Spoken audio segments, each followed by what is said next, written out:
Tonight on The New Reality. I do have my days where I'm like terrified that someone I love will get sick. The echo pandemic of mental illness. We know that it's not just a secondary wave, it's actually happening right now. The future of travel. Health checks are here to stay. Just like after 9/11, the travel experience will be changed forever. Optimism from a Canadian billionaire. We got a big bump in the road here, but we'll get through it and on, and things will be fine.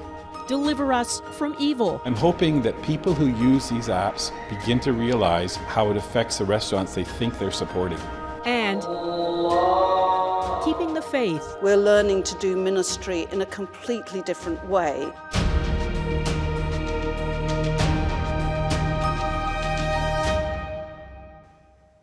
Hello, I'm Donna Friesen. We're all finding ways to cope in this new reality, getting accustomed to living a physically distant existence. But there's nothing normal about this. Silence and emptiness where there's usually hustle and bustle. It's disconcerting. Social distancing is not what cities are designed for, and it's not what most humans are wired for. We've shut down so much to keep COVID-19 from spreading because this is a physical health crisis, but there's something deeper going on inside us. It's sowing the seeds of a major mental health crisis. Whether it's grief over a loved one's death, fear of getting sick, anxiety over losing your job and not being able to pay the bills, psychological distress is widespread. And the stresses have multiplied, especially for those dealing with mental illness before the pandemic hit. Abigail Beaman explores the impact. Dealing with a pandemic is an extra challenge for Christina Del Corpo. The Montreal woman has general anxiety disorder. Because we're all going through this giant traumatic experience, it's definitely easier for me to get set off and to start panicking. So that's why I have to be extra vigilant and pay attention to my emotions. But after the year she's had, that's not easy. Struggles with infertility, her father had a stroke, and then Del Corpo planned to start her own design and digital marketing business. Excited for a new challenge, she quit her job in January, right before the world shut down. There are some days where I'm just terrified that, someone I love will get sick, or maybe we're going to lose our condo, or, I won't be able to find a job after all of this is over because there's so many other Canadians that are without jobs. Del Corpo knows she's not alone. Health Canada tells Global News 11 million Canadians will show high levels of stress in family and work settings, and 2 million will show signs of traumatic stress. Projections based in part on the aftermath of SARS, where more than 40% of Canadians suffered from increased stress levels. But by the time this pandemic is over, numbers could climb even higher. Separate polling by both Ipsos and Angus Reid show half of Canadians feel their mental health has already worsened. We know that it's not just a secondary wave, it's actually happening right now. Our service volume has doubled for young people who are reaching out for support. An increase of about 50% more calls than we were receiving this time last year. Two examples from organizations on the front lines. Typically what we would see is social isolation, increased concerns around mental health or symptoms that they're experiencing. And what we're seeing with COVID is an increase in all of those things, that they've been somehow amplified. It's also meant a change in how mental health workers provide that desperately needed support. Gerstein Centre, this is Donna. Toronto's Gerstein Centre was forced to close their short-term beds and park their mobile crisis van.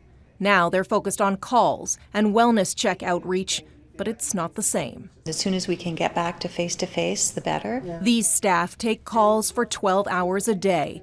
And in a pandemic that can feel endless, the mental health of frontline workers is also a concern. There's still this lingering concern of going into work and working in close contact with people and potentially contracting the virus. Courtney Jackson just launched The Front Lines, a publication on Medium encouraging other workers to share their stories. She's a mental health case manager at a residential care facility in Ontario. Burnout is a real problem. So is isolation, with many healthcare workers self-isolating from loved ones within their own homes. I mean, working in the mental health field, you expect to deal with stress and change. It's part of the job. But The difference is that right now I'm working with people who have a limited understanding of the situation. They feel powerless to the situation, but I myself also feel that way. So in a country that saw long wait times for mental health services before the pandemic struck, what's being done to help? Healthcare is a provincial responsibility, and a number of provinces have stepped up with new programs and millions in new funding. Help is available. Alberta is leading the way after a government survey found 74% of Albertans feel their mental health has been hit by COVID-19. The $53 million additional investment that we're announcing today is more than all of the other provinces. But what's being done at the federal level? The Prime Minister keeps promising all kinds of help, but the fact is there's no clear number on new mental health dollars coming from Ottawa, as the funding is tied to other things. This month, the Prime Minister committed $240 million to boost access to virtual care, including mental health. And $25 million of that is going to the new Wellness Together portal, connecting Canadians with free help, including phone, text, and video counseling.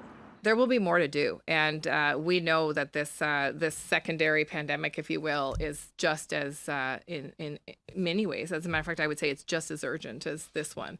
In its first 3 weeks, more than 150,000 Canadians used the portal.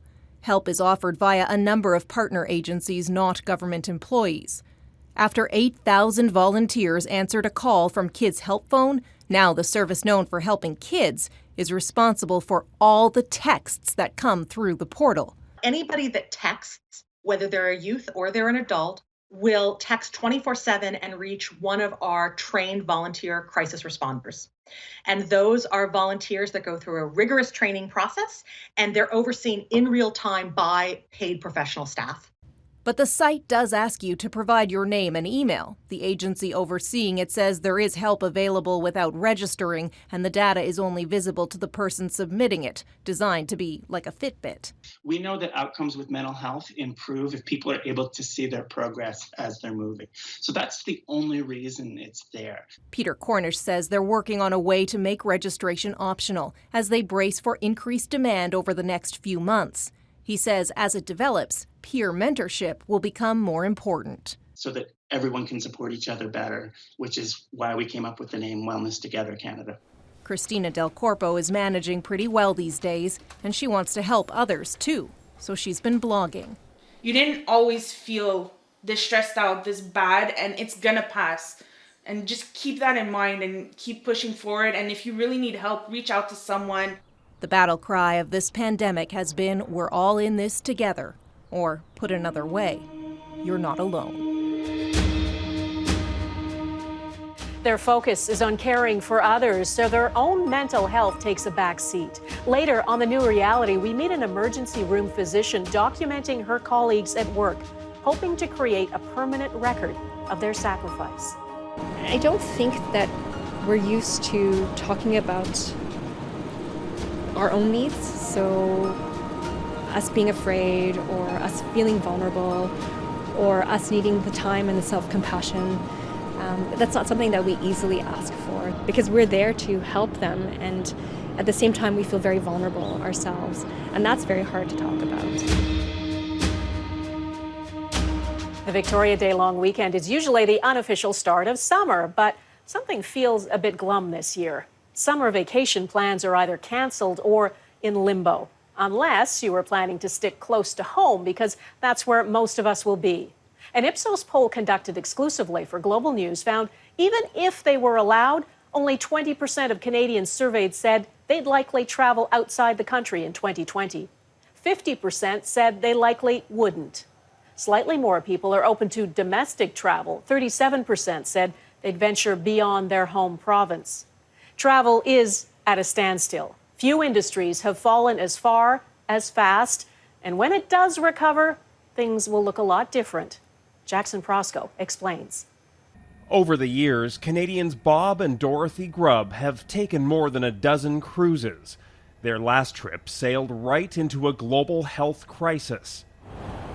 In March, they were on board the Grand Princess, trapped off the coast of California.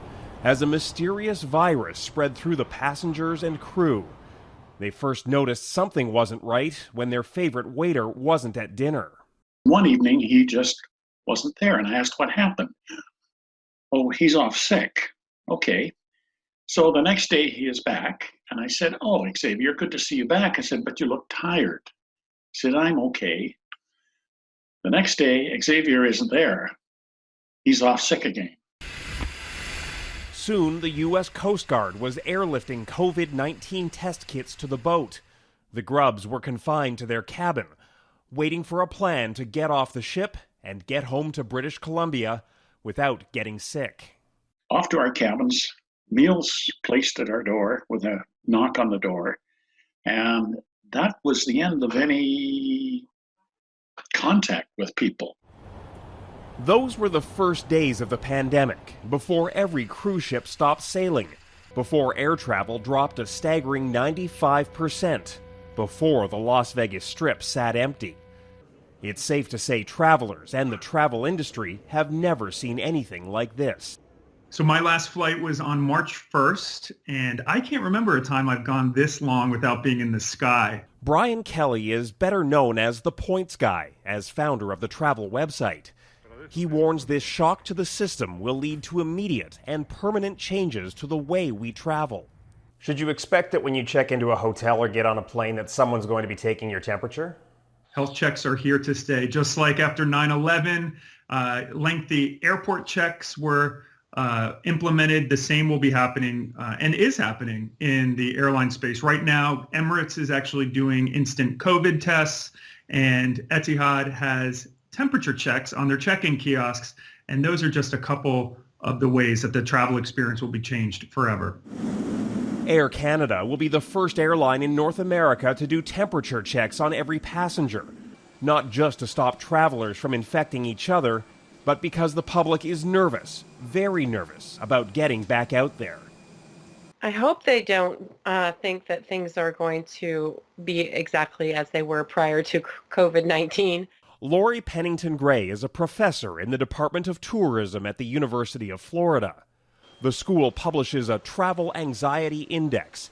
It shows fear and worry about travel have increased a whopping 311% from pre-coronavirus days. Do people even want to travel right now? The majority of the research is saying that there's still, some pent-up demand, but that they're going to wait 6 months or so before they start to think about their travel. And a lot of that has to do with this understanding of what the industry is going to do to keep them safe. And we're off.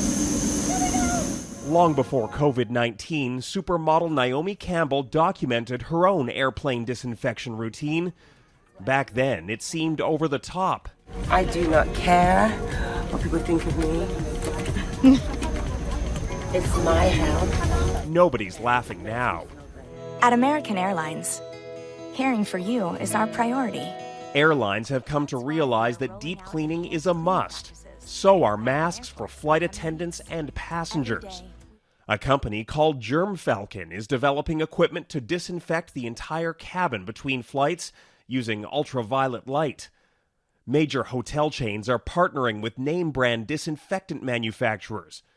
Expect big changes when cruise ships finally do return to the sea. And so the research also suggests that more than 60% expect that the industry is going to have to provide PPE for the visitors at touch points throughout the travel experience, and that there's more than 70% that say that there's an expectation that they're going to share what they're doing with the visitor as far as keeping that visitor safe. There's one basic problem the industry can't overcome: social distancing. It's hard to do in a hotel lobby or on board a cruise ship, and virtually impossible on a plane, train, or bus. That hasn't stopped the rush to return to the high seas. Carnival Cruises aims to sail again in August. They've seen a remarkable surge in bookings for those first few trips, mostly from young people who, in fact, are eager to travel. Of course, the pandemic may change those plans. There's still a chance those first sailings could be called off. I think the biggest calculation is going to have to be how many people am I going to be around and expose myself to and be exposed by them in various settings, and what are the current recommendations, and what am I comfortable with. Some airlines have tried to space out passengers by leaving middle seats open, but they can't do that forever. Empty seats don't make money, and the airlines are in dire straits. Delta is losing $60 million a day. Air Canada lost more than $1 billion in the first quarter. Carriers are sending hundreds of older planes to the scrapyard, anticipating demand will take years to return to what it was. Most have said they'll emerge smaller. Some likely won't survive, even with government bailouts. Unfortunately, the industry will consolidate. The weak airlines, especially budget airlines, will not have the funds to compete with the majors. So the airline industry has never seen a challenge like this, and they've got a long road to recovery since business travel and leisure travel are both off a cliff. Those problems are cascading through an industry that's responsible for 1 in 10 jobs worldwide. It is across the board because the connectivity and the dependency of all these industries within the sector is significant. What we call the domino effect, in this case, like if one airline is being impacted, then you have, of course, the travel agencies, the tour operators, the hotels. No one is expecting a quick rebound. In the short term, there aren't many places to travel to, not with borders closed, and not with many countries implementing mandatory quarantine on arrival. Nobody is going to spend 2 weeks vacation in forced isolation. Longer term, businesses may decide travel is just not worth the risk. And when it comes time to relax, more of us may opt to stick close to home. 2020 may be the year of the road trip. Back in BC, the Grub's future vacation plans definitely look different. No flights and no cruises. Not now, and probably not anytime soon. Unless we can see a vaccine that's going to work, cleanliness stepped up on the ships, we wouldn't be touring. We're just not willing to take that risk. We wouldn't be going, we've made the decision, we are not going on a cruise, period. That's end of story. Too risky. Too risky. The new reality will include a new landscape for business. Not all companies will survive this pandemic. Some have already been driven into bankruptcy. Others are on the brink. It is life and death for some sectors. So we asked one of Canada's best known and most successful businessmen for his take on the impact of this pandemic. Jimmy Pattison didn't inherit money, he made it. The billionaire from BC rose from humble beginnings selling garden seeds door to door, and at age 91 remains one of the world's most successful entrepreneurs. I had the best parents you could ever get, but the only thing we didn't have was money. But that didn't affect anything. His work ethic is notorious. He's delivered newspapers, worked on trains, washed cars, and always dreamed big. The first business he bought was a car dealership in Vancouver, and he's never let his foot off the gas. The Jim Pattison Group is the second largest privately held company in Canada, and it's into everything. Cars, signs, agricultural equipment, grocery stores, wine stores, radio stations, forest products, fishing, real estate, theme parks, and even the Guinness Book of World Records operation. About 48,000 employees, more than $10 billion in annual sales. I have fun going to work every day. Everybody's different. I prefer going to work. I like what I do, and so I just keep doing it. He shares his wealth, has given millions to BC hospitals, including $75 million to build a new hospital in Vancouver, the largest donation from a private citizen to a single medical facility in Canadian history. I got to get up and pay for all this stuff now. Now I do have to go to work. Mr. Pattison, thank you so much for talking to us. Have you ever seen a storm like this? Never, ever seen anything like it, nor has anybody else. You know, there are some people who say, like Bill Gates, for example, who sort of warned about something like this happening. Did you see it coming? Were you able to put anything in place in your companies to sort of weather the storm? No, absolutely none. Blindsided like everybody else. Well, we certainly never imagined anything as deep as this in the change of the way we get up in the morning and think about things. When it gets back to whatever is the new normal, which will take some time, there's a lot of smart people out there, and long term, I'm optimistic. I think a lot of people would be surprised to hear how optimistic you are that things will be okay when this... Things will be okay. Where does that sense come from? Is it because I know you've been in business for decades. Listen, we've been through wars, depressions, diseases, ever since time began. And we wind up, we've never had more education. We've never had more scientific. Look at all those wonderful things people like Bill Gates has accomplished and what he's done. People that today, we've never had as much knowledge as we have in the world today, and opportunity. And so we got a big bump in the road here, but we'll get through it and on, and things will be fine. You know, you have so many different divisions in your company. Has that been part of the secret to resilience? Is diversity your strength when you hit a crisis like this? It is today. Yeah. We are diversified, and it's been very useful to be diversified in a situation like this for us. Mm-hmm. We have businesses doing very, very well, and we have others that are doing very, very bad. But we'll be doing things differently than we have. So what do you mean by that? How do you see that playing out? How you will do things differently? Well, it depends on the industry. I mean, and the location. Certainly, if you're in Quebec, it's different than if you're in Saskatchewan. And it depends what industry. If you're in the food business, it's very different than if you're in the lumber business. Yeah, so take maybe the food business. How do you think we'll continue to operate in grocery stores the way we are now? Or we will. It'll change. The grocery stores are different today than they were 25 years ago. So there's always change. Yeah, yeah. This is going to speed up some of it. You know, there's some people who think, including public health officers, that the United States is our biggest risk right now, our proximity to the U.S. Do you have views on when you think the Canada-U.S. border should open? No, I don't.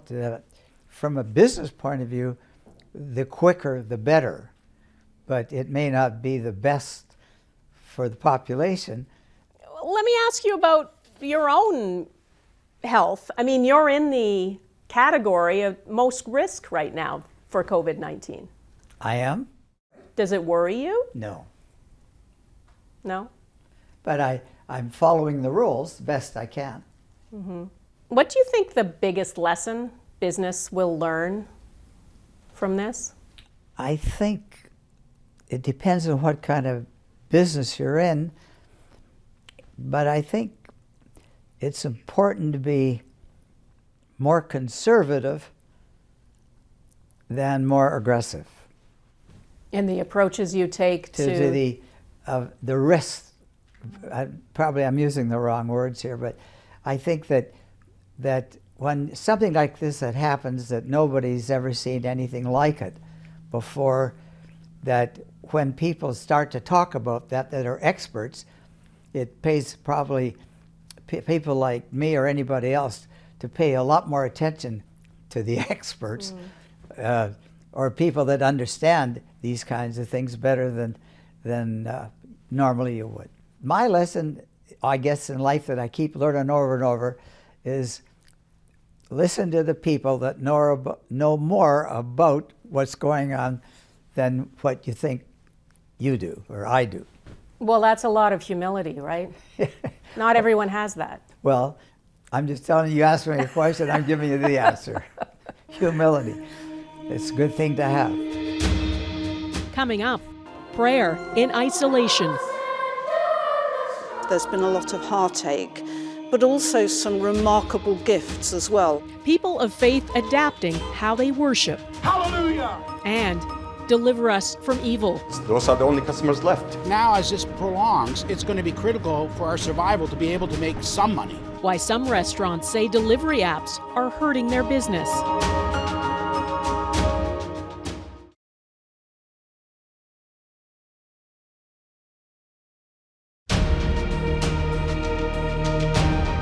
Remember when you'd meet friends for dinner at a restaurant or get together for drinks at a bar? It feels like a distant memory. And the pain is most acute for all the owners and the employees of the thousands of establishments that are shut down. Many may never open again.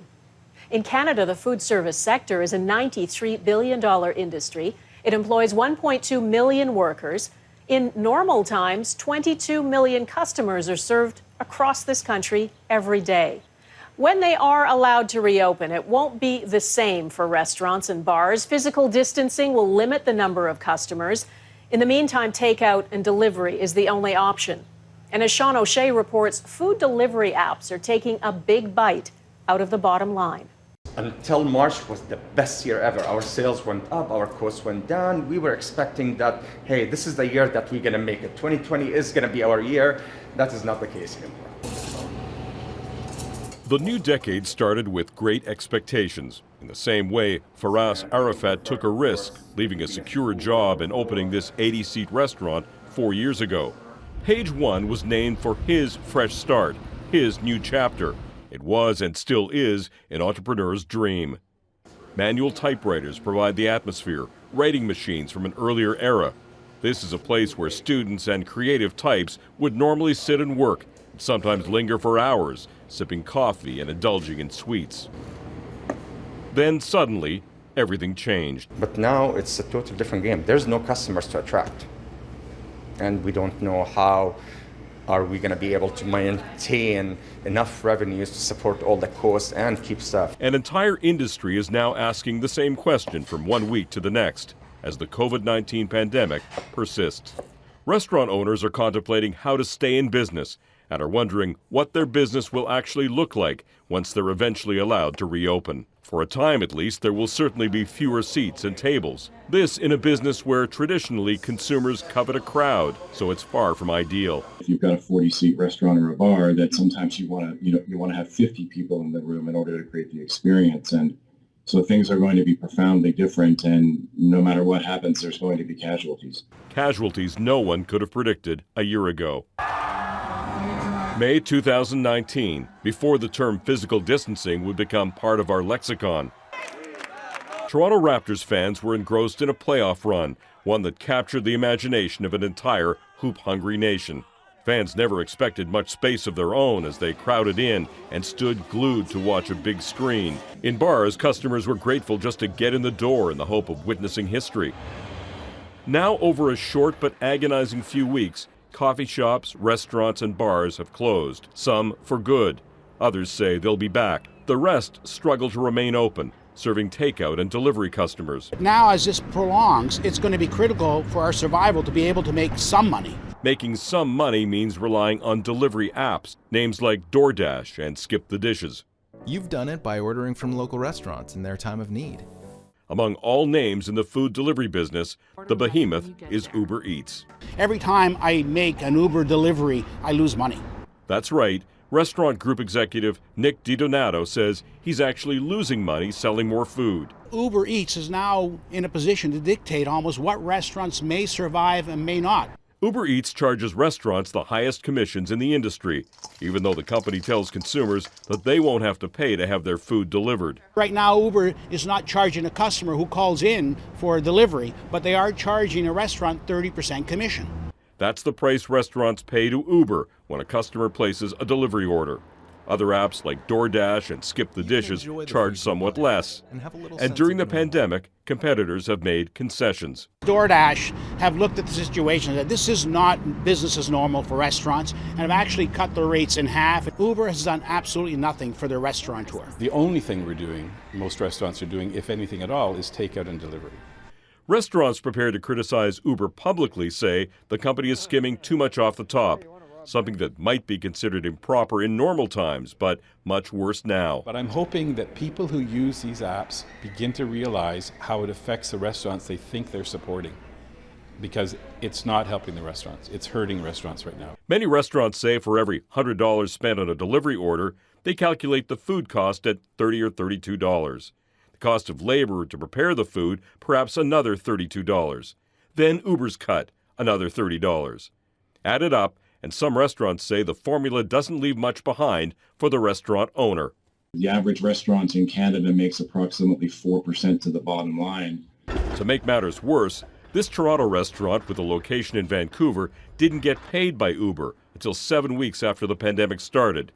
It resorted to Instagram to shame the company into paying its bill, which it finally did. The fact is, many restaurants are afraid to break ties with Uber completely and risk losing the clients they have who use the app. I do need to give the convenience for those customers because those are the only customers left. We asked Uber for an interview and received a statement instead. It read in part, "Commissions restaurants pay to Uber Eats for our services is not profit." It goes on, commissions are used to cover the operating costs of providing safe, reliable services. The solution either needs to be a completely new one, which would potentially involve restaurants getting together as a group and potentially organizing their own system, which would include technology and, of course, personnel to be the drivers themselves. Some restaurant owners have put Uber out of their lives entirely because it was costing them just too much. That's not sustainable. We can't do that. Global News viewers have met the owners of Toronto's Fat Lamb Cuisine before. Now the Greek restaurant partners Vera and Chris have severed their ties with Uber Eats for good. And we haven't been happier. Vera and Chris have redesigned how they serve takeout and delivery as a result. Now the restaurant insists on getting an order a day in advance to prepare meals mostly for larger groups who want family-style fare. And when the meals are cooked and ready, Chris and Vera deliver the food themselves, at least for now. The result, satisfied customers, plus they're keeping more money in the process, which is key for restaurant owners who are about to lose more than half of their capacity because of health rules. We expect that we will kill at least 60% of the tables, remove them, and the seats. That's why a motivated Faraz Arafat will do whatever he can to eke out survival in the post-pandemic food world. And if that means you want your coffee and pastry delivered directly, that's no problem. But don't use that third-party app. Message us or text us. We are happy to go and deliver for them or get the order ready. That will save us a lot on the fees that we have to pay. Coming up, do I feel comfortable with the word healthcare heroes? Pictures from the heart. Storytelling for me is the most powerful tool that we have for connection and healing. The ER doctor keeping a visual record of this unprecedented time.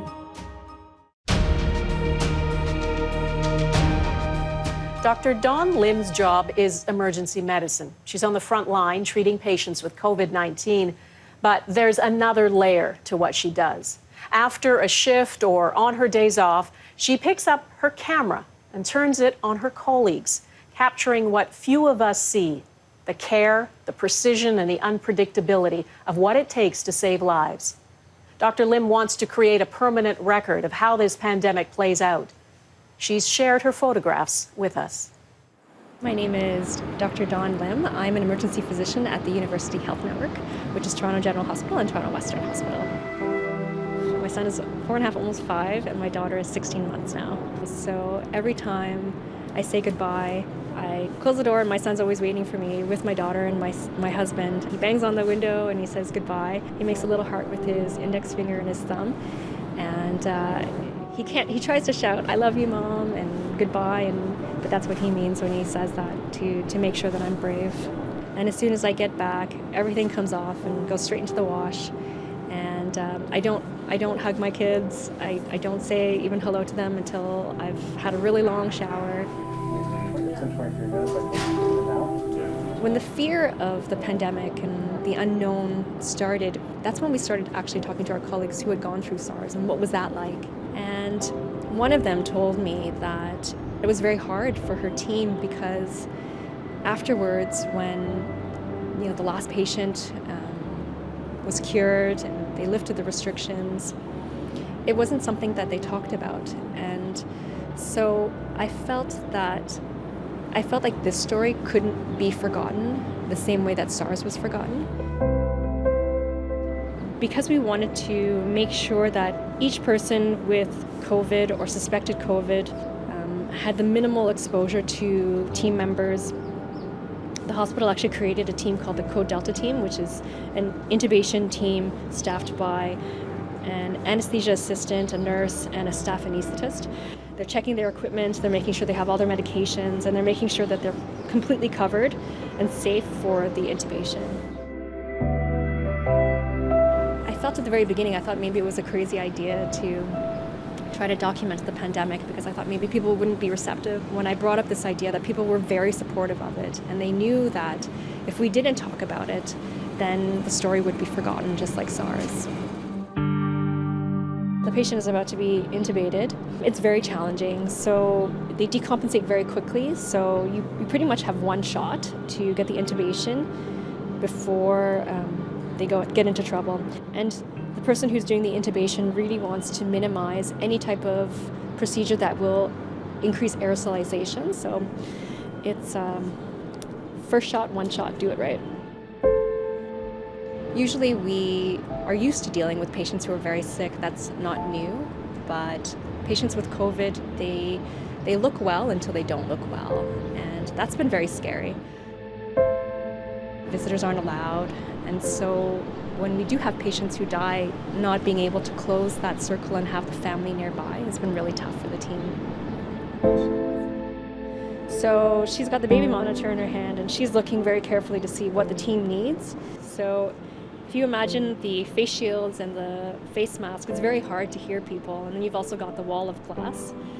Only a few can stay inside, and everyone's on the outside, and everyone's waiting to see what's going to happen and waiting to make sure that the team inside has everything that they need. He and his team are responsible for making sure that the room is meticulously cleaned after each patient. And you see that he's doing a lot of work to keep the whole team safe. We really appreciate them. A lot of the pictures, people's eyes are so focused, and you see such a concentration. But I do see a strain on people's faces, and I do see the uncertainty in their eyes, because we're there to help them, and at the same time we feel very vulnerable ourselves, and that's very hard to talk about. I think it's very common for healthcare providers to not feel that they necessarily can ask for help, or if they do need help, there's a stigma associated with that sometimes.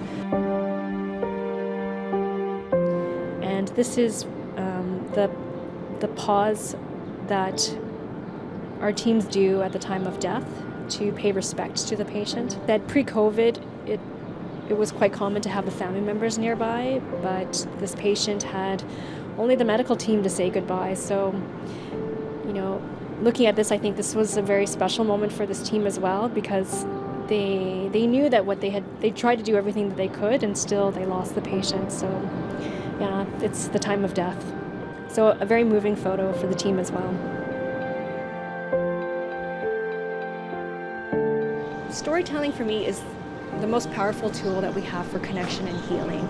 But I hope that by doing this photo essay, people remember that feeling that they had when we came together as a team. That's what I hope that they take away from it, because I think that's the power of art. It gives us permission to pause and reflect. Next on The New Reality. Praying during a pandemic. We've reached out to more communities than ever before. How technology has been a blessing for the world's faithful.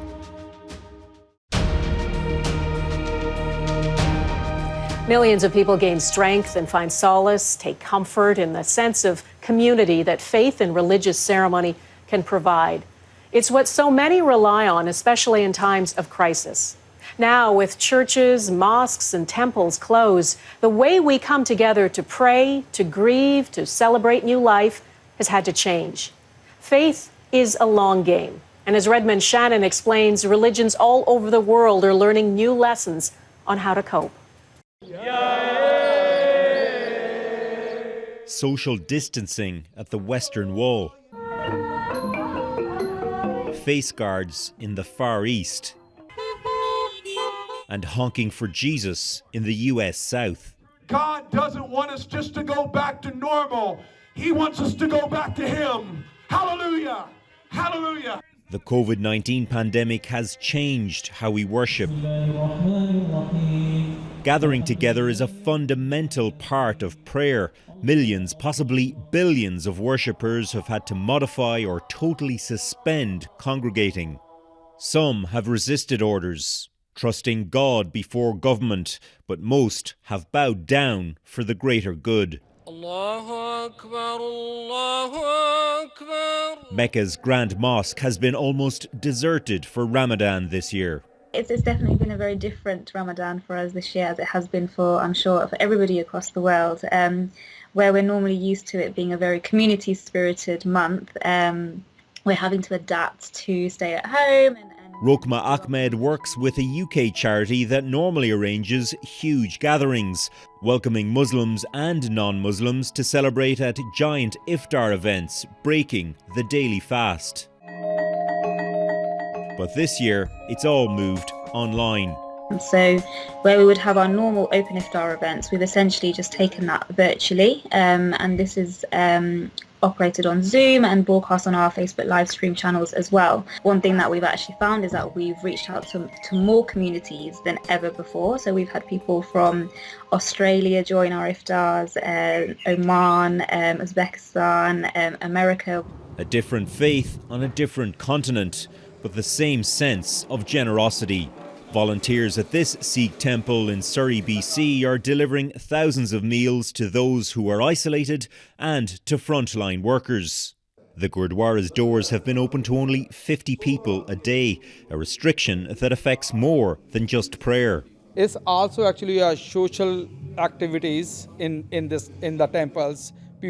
Old people comes for the social activities, and they meet each other. So everything is stopped. So the elder peoples, they have a very difficult time. As many worship from home, staff prepare for new measures in the new normal, praying by appointment in shifts. If some more people want to come, we will make the 4 shifts. We can make the 5 shifts. Technology has truly been a blessing for believers of all faiths. This pandemic would have been very different just a decade ago. But Skype worship isn't quite possible for everyone, particularly for Orthodox Jews on the Sabbath. We don't operate the computers, we don't use our iPhones, we don't operate electricity, everything is prepared in advance, we don't travel in the cars. Rabbi David Rosen says some people have gathered online before Shabbat, others just do the best they can. Nearby my house there is a park, and about 15 of us have been meeting there, keeping social distancing of 2 meters and wearing masks and being able to pray together. Luckily enough, we're in a part of the world where the climate enables us to be able to do that. People often look to places of worship during epidemics in hope and in sorrow. This church saw the worst horrors of the Great Plague of London in 1665, one that killed 1/5 of the city's population. Reverend Canon Alison Joyce has lit a special candle every day since the church was forced to close. She is inspired by her predecessor Richard Pearson from 355 years ago. I can't help wondering what kept him going? What kept him going when it was day after day after day of that kind of unremitting tragedy? He buries whole families, he buries his congregation members, he buries people whose names he doesn't know, they just found the body. And somehow he kept going. Now COVID-19 sermons are broadcast online, featuring MP3 readings from worshippers at home. Do not let your hearts be troubled. The church has even created a kids' newsletter to replace Sunday school. This week's one had a whole feature on my cats. Canon Joyce says difficult decisions lie ahead when the church reopens, particularly when it comes to administering Holy Communion. There's been a lot of heartache, but also some remarkable gifts as well. I think we're learning to do ministry in a completely different way, and we're learning lessons that, like many churches, we'll take forward into the future as well. I mean, it's been a time of great opportunity precisely because we've had to rethink everything that we do. That's our program for this week. You can find more on tonight's stories on our website, globalnews.ca/thenewreality. And you can catch up on previous programs you may have missed and read more about what our new reality might look like. We leave you with a bit of hope about the future. It's a song written and performed by Joni Delorier. She's an award-winning singer-songwriter who also works at the City of Calgary's Emergency Operations Centre. She calls this song a love letter to her city, but there's a message in it for all of us.